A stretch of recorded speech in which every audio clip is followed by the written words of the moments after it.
Org.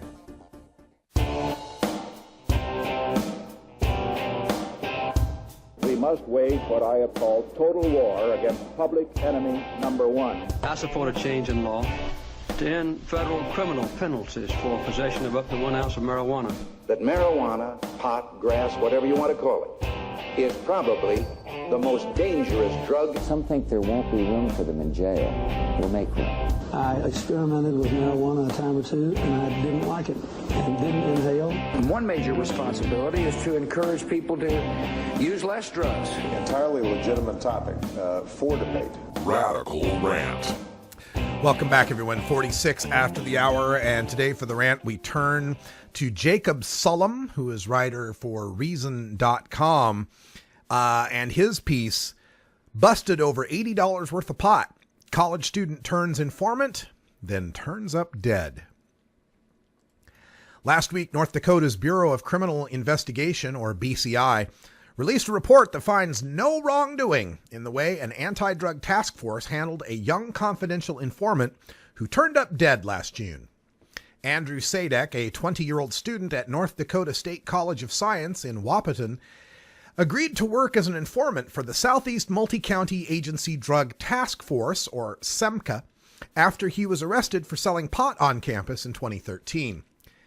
His death calls to mind similar cases in which young drug offenders facing draconian penalties were forced into dangerous undercover work, including Rachel Hoffman, a Florida college student who was murdered in 2008 after agreeing to arrange the purchase of ecstasy, cocaine, and a gun for $10,000. Sadek himself was entrapped by a CI who bought marijuana from him on 2 occasions. Although the total value of the sales was just $80, Sadek faced up to 20 years in prison because the sales occurred in a school zone. He agreed to do to others what had been done to him, buying marijuana at SEMCA's direction from 2 dealers at his school on 3 occasions from November 2013 to January 2014. Each time, Sadek bought 1/8 of an ounce for $60. According to the BCI report, he had to buy from 2 more dealers, quote, to fulfill his obligation in resolving the charges he had been facing, end quote. But at that point, Sadek stopped communicating with his handler at SEMCA, which therefore charged him with 2 felonies and a misdemeanor on May 9th. That was a week after Sadek was reported missing. On June 27th, his body was found in the Red River near Breckenridge, Minnesota, with a gunshot wound to the head. His mother, Tammy Sadek, requested the investigation that led to the BCI report, which was the work of a review board appointed by Attorney General Wayne Stenehjem. Quote, SEMCA conducts themselves appropriately, Wahpeton Police Chief Scott Thorsteinson told the Grand Forks Herald after the report was released. I was gratified to see an independent review indicate exactly that. End quote. Thorsteinson conceded that police informants work in a, quote, dangerous subculture, end quote, but said cops usually, quote, bend over backwards to protect their CI, end quote.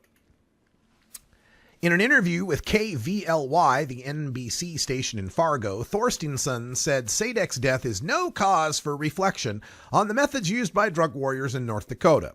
Quote, these types of investigations are conducted the same way pretty much everywhere where people breathe in and out.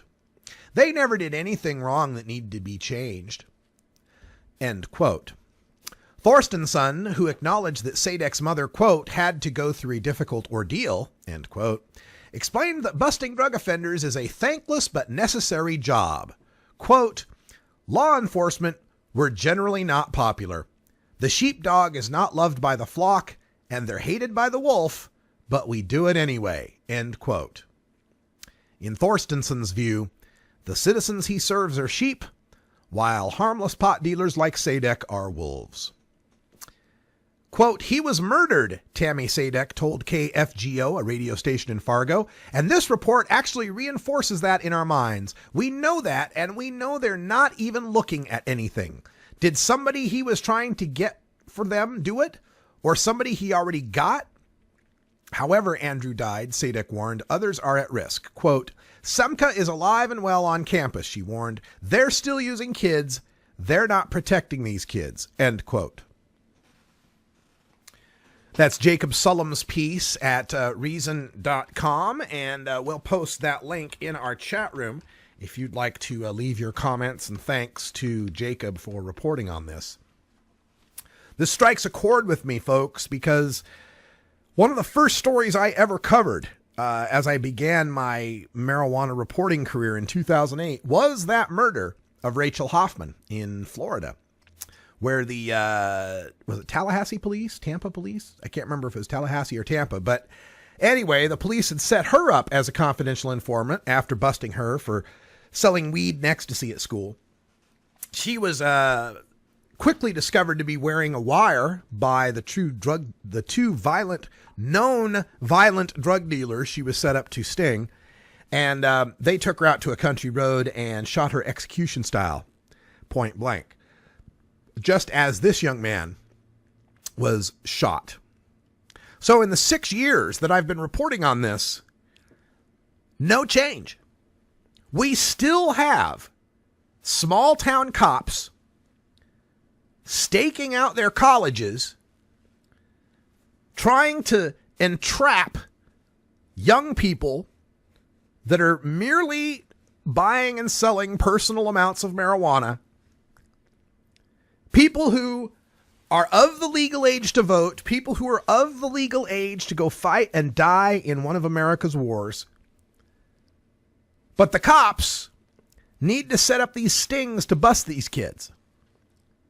And then they use these busted kids to set up other stings to bust other kids. Now, does any of this prevent the usage of marijuana on these college campuses?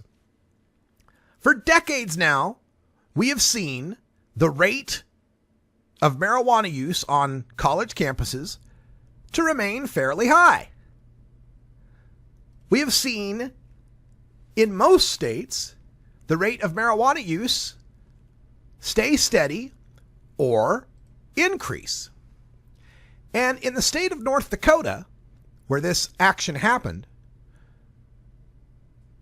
we find that the rate of use by people aged 18 and older went up by 2.37% from the 2010-2011 biennium to the 2012-2013 biennium. So it appears that these tactics are not having the intended effect. It appears that these kids are continuing to use marijuana. The latest survey, National Survey on Drug Use and Health, shows that in the state of North Dakota, 14% of people aged 18 to 25, that's your college age people, are using marijuana on a monthly basis. That's 1 out of 7 North Dakota college kids who are using marijuana. Chief Thorstensen, your efforts are not working and they're destroying lives. They are getting people killed. And it says something about a crime when the only way you can pursue that crime is through committing crime, is by forcing people to break the law to entrap other people to break the law. Now, we don't seem to have that problem with assaults and murders and rapes and robberies. In those actual crimes, there is plenty of support among the people and plenty of complaints and reports by the victims to justify the police going after these real criminals. But we are finding in poll after poll that supermajorities in this country, even in North Dakota, support the idea that nobody should go to jail for a marijuana conviction, that nobody using a personal amount of marijuana should be subject to a cage. Yet the police, they know this is a jobs program. They understand that any move toward progress on marijuana reform means less money coming in to their coffers. It takes away the probable cause they can manufacture by claiming to smell marijuana or causing a dog to alert. They know that ending marijuana criminalization takes away tools from their tool belt to get around the Fourth and Fifth Amendment of the people they're trying, Fourth and Fifth Amendment rights of the people that they're trying to bust. We know that it ends up costing them in seizures, costing them in arrest statistics, and costing them in asset forfeitures. North Dakota has tried decriminalization bills in the past. They've never gotten anywhere. The current law in North Dakota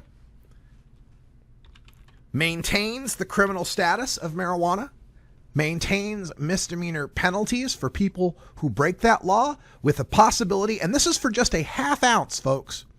For a half ounce of marijuana, misdemeanor penalty, 30 days in jail, $1,000 fine. If you're a college student, that misdemeanor penalty means you lose your financial aid.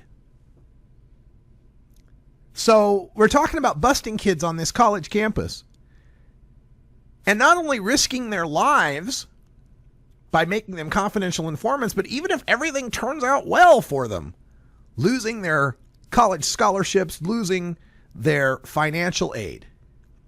Possession of an ounce to a half ounce to an ounce, misdemeanor with a year in prison and $1,000 fine.